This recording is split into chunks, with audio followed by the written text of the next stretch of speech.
श्री शनिदेवा, पद्मकर शिरी ठेवा, आरती ओवाळीतो मनोभावे करुणी सेवा। जय जय श्री शनिदेवा। सूर्यसुता शनी मूर्ती, तुझी आगाध कीर्ती, एकमुखे काय वर्णू, शेषान चले स्फूर्ती। जय जय श्री शनिदेवा। परमपूज्य विश्वचैतन्य अंधारातून प्रकाशाकडे घेऊन जाणारे महान संत आणि माझे सद्गुरू चैतन्य त्यागेश्वर महाराजांना आपण वंदन करूया। या कलियुगाचा राजा, सत्याचा सागर, सोरेसोत मी म्हणणाऱ्यांना पाचावर धारण करणारा,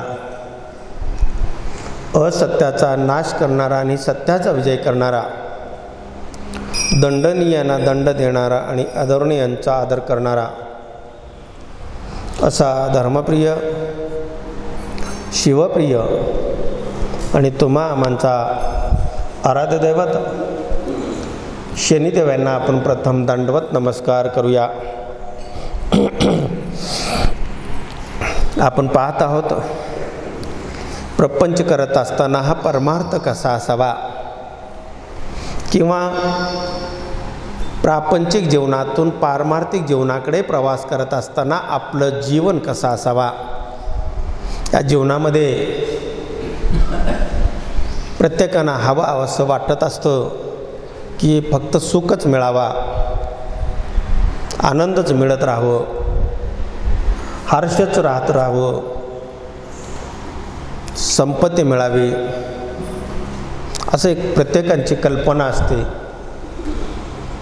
पण कल्पनेच्या पलीकडे खूप काही ईश्वराने खूप काही असं निसर्गामध्ये मांडून ठेवलेलं आहे। आपण त्याच्या पुढे जाण्याची थोडीशी मानसिकता ठेवला तर लक्षात येईल त्या विश्वामध्ये सद्गुरूंच्या कृपेने, ईश्वराच्या आशीर्वादानं खूप काही निसर्गामध्ये असं एवढं भरभरून आहे की त्याच्या पलीकडे गेल्याशिवाय आपल्याला कळणार नाही। पण जाण्याची मात्र मानसिकता नाही। आपल्याला सगळं जागेवर पाहिजे, ऐतं पाहिजे। असं कोणीतरी असं 4 हाडकं फिरवावं, कोणीतरी 10,000 रुपये घेऊन 20,000चं काम करावं, कोणीतरी आपण कुठंतरी बंधुगिरीला बळी पडावं, कुठंतरी अत्याचाराला बळी पडावं, मग त्याच्यानंतर प्रायश्चित म्हणून मग धर्माकडे वळायचं। मग तेव्हा धर्माकडे वळत असताना मग खूप वेळ झालेला असतो। वेळेअभावी मग उर्वरित आयुष्य मग नुसतंच कटकट, टेन्शन, क्लेश आणि नर्वस ह्या गोष्टीची संग करायचं आणि गोष्टी आपल्याला अधिक उचमळून टाकतात आणि विचाराचं युद्ध आपल्या मस्तकी चालू असतं। मोठा पानिपतचा महायुद्ध चालू असतो। अनेक प्रश्न, अनेक चिनकाऱ्या, अनेक कल्पना, ह्या सगळ्या झंझटीतनं बाहेर पडणं खूप सोपं आहे, खूप सोपं आहे। पण पडण्याची मानसिकता आपली पाहिजे। ती पडण्याची मानसिकता ज्याच्याकडे आहे, ज्याच्या हृदयस्थानी असलेल्या ईश्वराचं स्मरण केल्यानंतर जे अंतरपंख फुटतात, बाह्यपंख वेगळे, अंतर्मनाचे, मनाला जर पंख फुटले तर मनाची उंची, मनाचा विचार जर केला तर मनाला जर चालना दिलात, मनाने आपल्याला प्रेरणा दिली आणि ते प्रेरणा अशा ठिकाणी घेऊन जाते। अंतर्मनाला पंख फुटल्यानंतर आपण अशी गगन भरारी असं उंच असं शिखरावर जाऊ शकतो की खाली कधीच येऊ शकणार नाही। ह्याला म्हणतात संप्रदाय। ही संप्रदायाची व्याख्या आहे। तो मनाला वर्ण पंख फुटून काय उपयोग नाही। दारू प्यायल्यानंतर माणूस बाहेरचे पंख खूप फुटतात। एखाद्याने एखाद्याची स्तुती केल्यानंतर तो माणसाला बाहेरचे पंख खूप फुटतात। त्या स्तुतीमुळे तो भरभडून जातो, त्यात गुंतून जातो, त्यात होरपळून जातो। पण मनातला पंख फुटला पाहिजे। हृदयस्थानी असलेल्या ईश्वराने आपल्याला प्रेरणा दिली पाहिजे, त्याच्यावरचं काजळ काढली पाहिजे। हे साध्या साध्या गोष्टी आहेत जीवनामध्ये।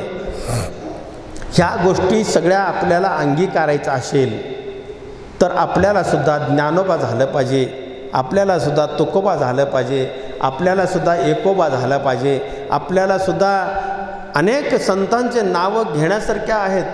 त्या संतांचं स्वरूप जर आपल्या डोळ्यासमोर चित्र जर आठवलं तर त्यांचं कणभर जरी आपण घेतलात तर आपण सुद्धा माणूस म्हणून आपल्याला प्रपंच करताना परमार्थ म्हणून जगता येतं. खूप काय घेण्याची गरज नाही. एक छोटीशी गोष्ट आपल्याला घ्यायची असते, ते म्हणजे थोडीशी मानसिकता, स्थिरता, लीनता, नम्रता, मृदू बोलणं, मापात बोलणं, आपल्या उंचीप्रमाणे बोलणं, आपली बुद्धीची कल्पना की किती आहे त्याचं स्वर त्या पद्धतीनं वाढवणं, ह्या छोट्या छोट्या गोष्टी आहेत, आपण विसरून जातो. हे विसरू नये म्हणून आपल्याला आयुष्यात गुरु करायचा असतो. हे विसरू नये म्हणून कुठंतरी शरण जाण्याची आपली मानसिकता पाहिजे, आपली स्थिरता पाहिजे, कुठंतरी वाकण्याची मानसिकता पाहिजे. म्हणून आपण एकोबाचं गोष्ट घेतो या चातुर्मासामध्ये. हे चातुर्मासाचं काळ आता सुरुवात होणार आहे. ह्या चातुर्मासाच्या काळाच्या पूर्वसूचना तुम्हाला कल्पना देतो की हे संत, मोठे मोठे महान संत उगीच झालेले नाहीत. त्यांचं त्याग, त्यांचं वैराग्य, त्यांची निष्ठा ईश्वरावरची. तुमची पण निष्ठा आहे. कुणाकडे निष्ठा कमी आहे मला सांगा?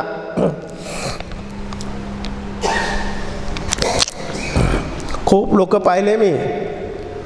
तुमची निष्ठा एवढी निष्ठा आहे की कल्पनाही करू नका. ते निष्ठा आहे ते मोबाईलवर,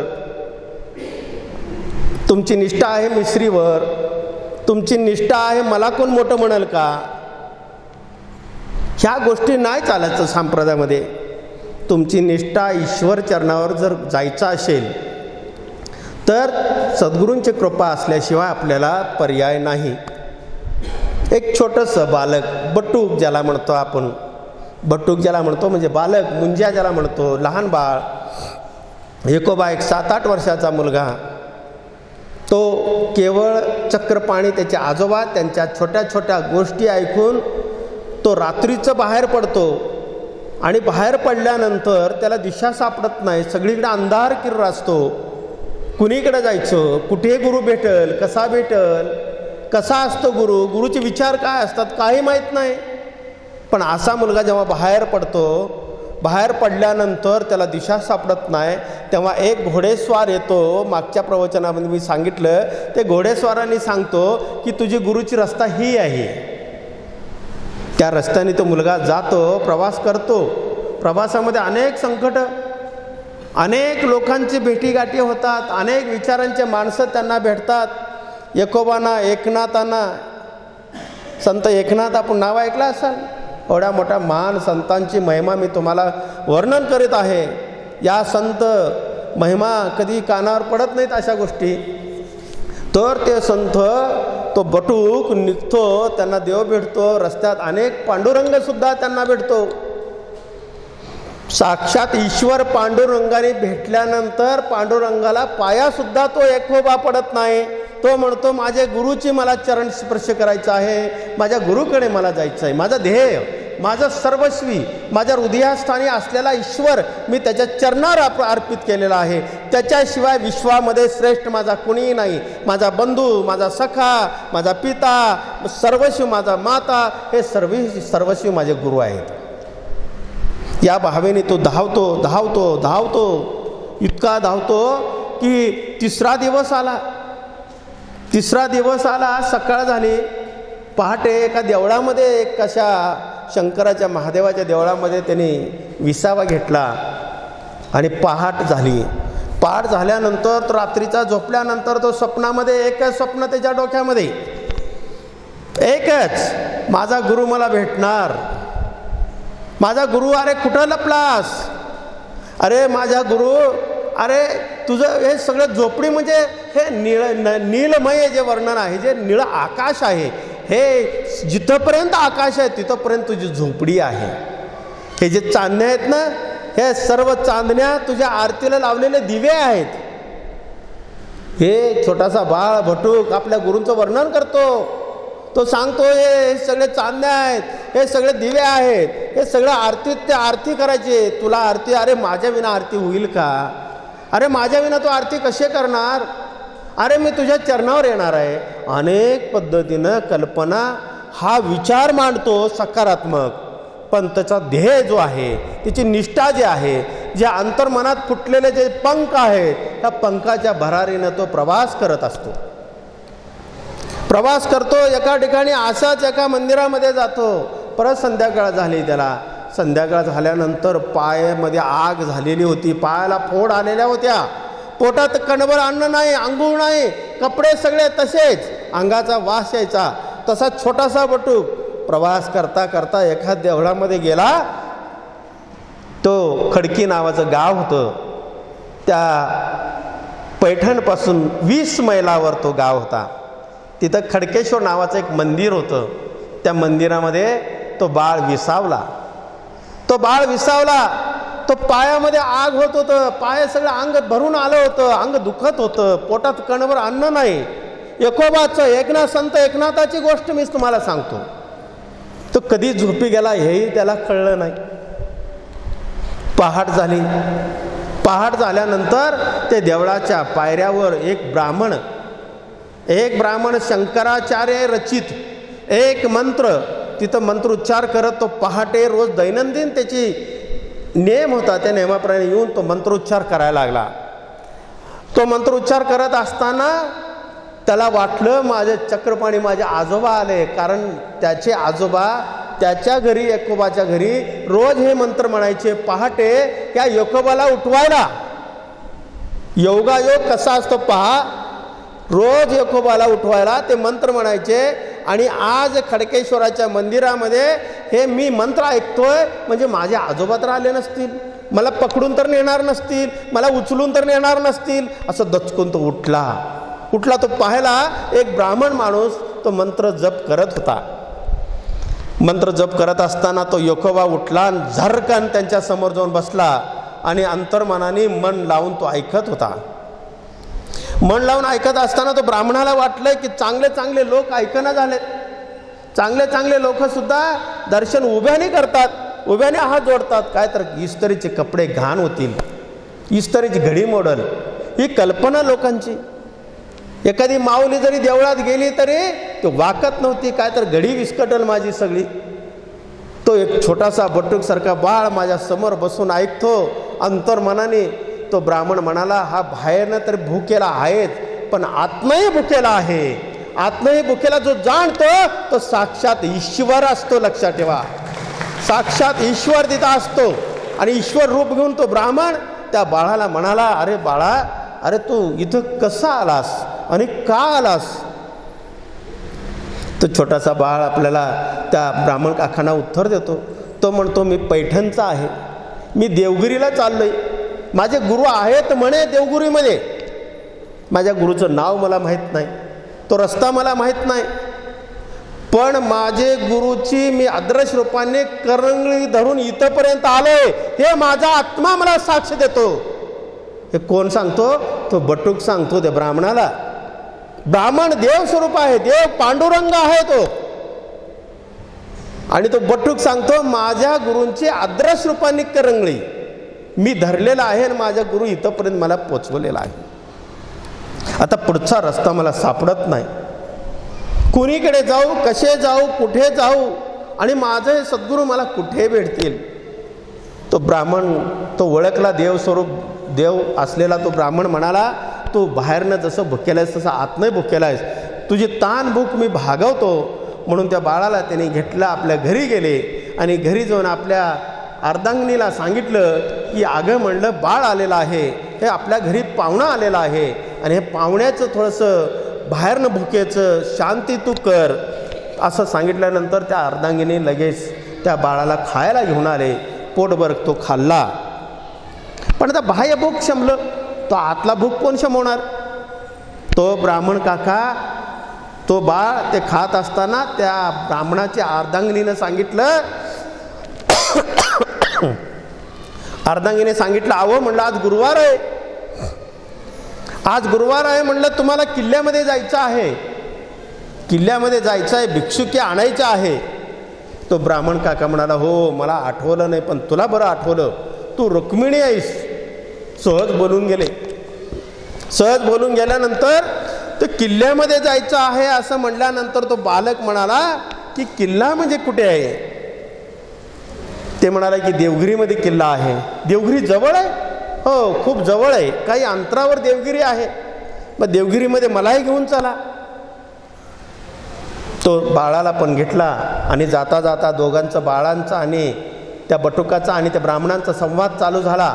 तो संवाद सर सांगायला बसलो तर 8 दिवस पुरायचे नाहीत, इतके सुंदरसे संवाद आहेत, डोळ्यातनं पाणी टिबकतील. कल्पना आपण करू शकत नाही, एवढे महान संत या भूमीमध्ये होऊन गेलेले आहेत. एवढी महत्ता, एवढी महानता, म्हणून महाराष्ट्राला हे संतांची भूमी म्हणलेलं आहे. ते दोघंही निघाले. प्रवास करत असताना तो बटूक विचारतो तो ब्राह्मण काकाला, अरे पण किल्ल्यात मला पण सोडतील का? किल्ल्यामध्ये मी पण येऊ शकतो का? आणि किल्ल्याचे मालक कोण आहेत? तेव्हा तो ब्राह्मण म्हणतो, हे मुस्लिम आहेत, एक सुलतान आहे, सुलतानाचं शासक आहे, शासन त्यांचं आहे, पण किल्लेदार मात्र एक महान संत आहे. किल्लेदार मात्र महान संत आहे. ते संतांचं नाव आहे जनार्दन स्वामी. जशी जनार्दन स्वामीचं उच्चार झाला, त्याच्या अंगावर शहारे आले बालकाच्या, त्याचं हृदय भरून आला, त्याचं कंठ भरून आला, त्याचे डोळे मोठे झाले.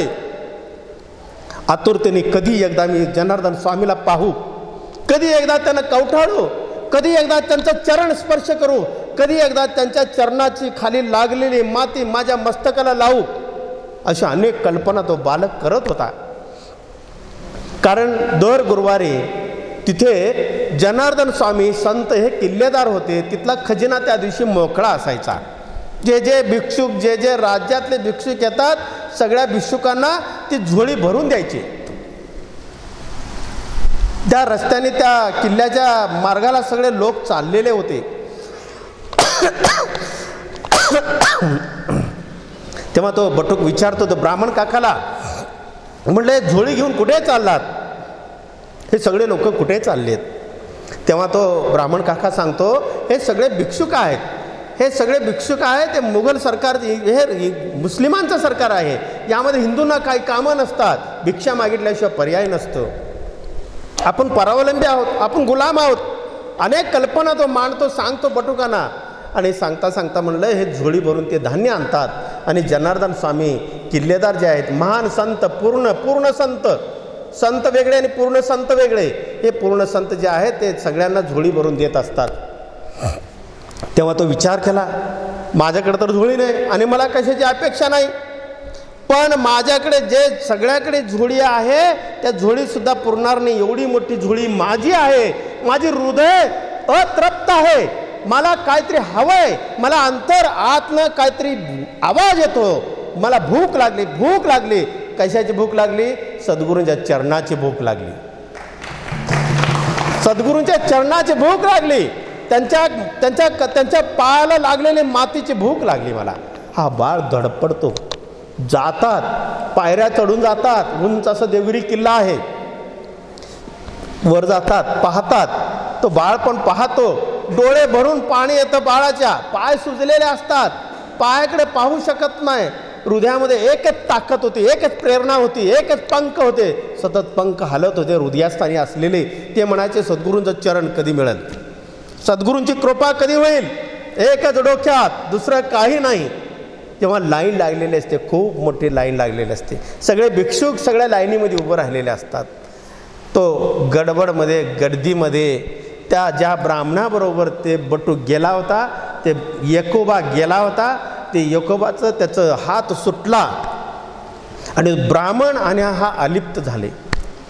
तो कोण होता ब्राह्मण? साक्षात पांडुरंग होता. देवापर्यंत पोचवण्याचं काम, सद्गुरूंच्या पर्यंत पोचवण्याचं काम देवांचं आहे. लक्षात ठेवा, देवाने तिथंपर्यंत पोचवला आणि तो त्या ठिकाणी मोकळा झाला. त्याचं कर्तव्य संपला, त्याची जबाबदारी संपली. बाळ लाईनीमध्ये उभं राहिला होता.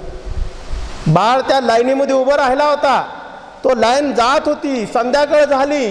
तो विचार करायला लागला, बाळ संध्याकाळ झाली, सगळे गेले, पण बाळ मात्र तिथे आशियच थांबला होता. जागा सोडून हलत नव्हता. सगळे गेल्यानंतर जनार्दन स्वामीकडे पाहून तो कुरळे केस, त्यांचे टपुरे डोळे, त्यांचा कपाळ मोठा, असं तो कल्पना करायला लागला.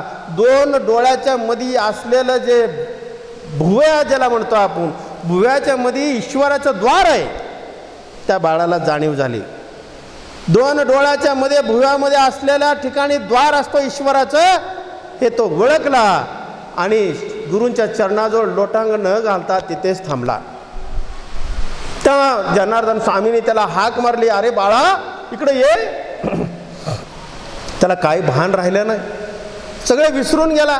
तो अनेक कल्पना, अनेक स्तुती ईश्वराची करण्यापेक्षा सद्गुरूंची कल्पना असं तो स्तुती करायला लागला. करत असताना जनार्दन स्वामींनी त्याच्या नावानिशी त्याला हाक मारला, अरे एका इकडे ये. असं म्हणल्यानंतर तो जवळून का पाहत होता, तर जेव्हा पहिल्या दिवशी घरातनं तो बाहेर पडला होता योकोबा पहाटे, ते पहाटे बाहेर पडल्यानंतर जो कुठल्या दिशेला जायचं त्याला माहीत नव्हतं, पण त्या ठिकाणी एक घोडेस्वार आला होता. पहिल्या प्रवचनामध्ये मी सांगितलं घोडेस्वार आला होता, आणि ते घोडेस्वार जो होता तो हाच होता. हाच घरातल्या बाहेर काढला. पहिला बिंब हाच होता आणि शेवटचा बिंब तोच झाला. तोच घेऊन गेला ईश्वराच्या माध्यमातून सद्गुरूच्या चरणापर्यंत. हा सद्गुरूच मला घेऊन गेला. घोड्यावर तोच होता, आजही तोच आहे. त्याला कंठ भरून आला आणि ते जनार्दन स्वामींनी त्याला मिठीत घेतलं, कवठाळलं आणि तो म्हणाला, मी गुरुजी तुम्हाला ओळखलं, सद्गुरू तुम्हाला ओळखलं, तुम्हीच मला बाहेर काढलाय. एवढ्याशा बालकाला बाहेर काढणं सुद्धा सद्गुरूंची कृपा जर तुमच्यावर होणार असेल तर कोणीही थांबवू शकणार नाही. तुमची नियत चांगली पाहिजे, तुमचा भाव चांगला पाहिजे, तुमची निष्ठा मात्र सद्गुरूवर पाहिजे. हे जर गोष्टी तुमच्या असतील तर तुम्हाला कुठल्याही थराला कुठेही ईश्वर घेऊन जातो. पण आजच्या कलियुगामध्ये तुमचं निष्ठा, तुमचं प्रेम, तुमचं भाव, तुमची भक्ती, तुमचं मोबाईल, तुमचं ऐश्वर्य, तुमचं दारू, तुमचा पैसा याच्यामध्ये अडकल्यामुळे तुम्हाला सद्गुरू कसे भेटणार, कसे भेटणार मला सांगा. म्हणून प्रपंच करत असताना परमार्थ करा. असं परमार्थ करा की स्वतःचं त्याग तिथं जपा. स्वतःजवळ त्याग असावा, त्याग वृत्ती असावी, निष्ठा असावी. तेव्हा सद्गुरूंनी त्याला कवठाळलं, मिठीत मारलं आणि तो घरी घेऊन गेले. आणि घरामध्ये घेऊन गेल्यानंतर स्वतःच्या पत्नी लक्ष्मी नावाची त्यांची अर्धांगिनी होती जनार्दन स्वामींची, त्यांनी सांगितलं, हा एकोबा हा बालक नाहीये, हा जगाला गवसणी घालणारा, हा वारकरी साम्राज्याचा सगळ्यात झेंडा मोठा असेल, सगळ्यात मोठा हा संत होणार आहे. याची फक्त शिक्षणाची जबाबदारी तुझी. एवढ्या महान अशा संतांची मी तुमच्यापुढे एक कल्पना ओबडधोबड मला ज्या भाषेमध्ये जमल, माझ्या वाणीत जे जे सरस्वतीने दिलेले त्या पद्धतीने मी तुम्हाला सांगण्याचा प्रयत्न केला. हे प्रयत्न करण्याचा पाठीमागचा हेतू एवढाच की आपल्या कुटुंबामध्ये बालक आहेत, आपल्या कुटुंबामध्ये बालिका आहेत, त्यांच्यावर काय संस्कार घातले पाहिजे, काय पेरणी केली पाहिजे, त्यांची काय मशागत केली पाहिजे, हे तुमची जबाबदारी आहे. त्यांच्या योकोबाच्या आजोबाने चक्रपाणीने जी पेरणी केली होती ती पेरणी या फळाला आली. मग आपण पेरणी काय करतो? पोरग वैतागायला लागलं, कंटाळायला लागलं, छोट्याशा पोराला 2 वर्षाच्या पोराला धर मोबाईल खेळ. काय करतो नक्की? आपला युग चाललाय कुठे? आपण कुठे चाललो? माझा धर्म कुठे नेऊन ठेवलाय? हे म्हणायची वेळ माझ्यासारख्या संतावर यायला नको. म्हणून प्रपंच करत असताना परमार्थ करणं म्हणजे तुमच्या बालकांना सुद्धा संस्कार घालणं लक्षात ठेवा. तुमच्या बालकावर चांगले संस्कार घातलात, चांगली पेरणी केलात, चांगले विचार पेरलात तर आपला बाळ सुद्धा योकोबा होऊ शकतो. मला एवढं सांगायचं आहे.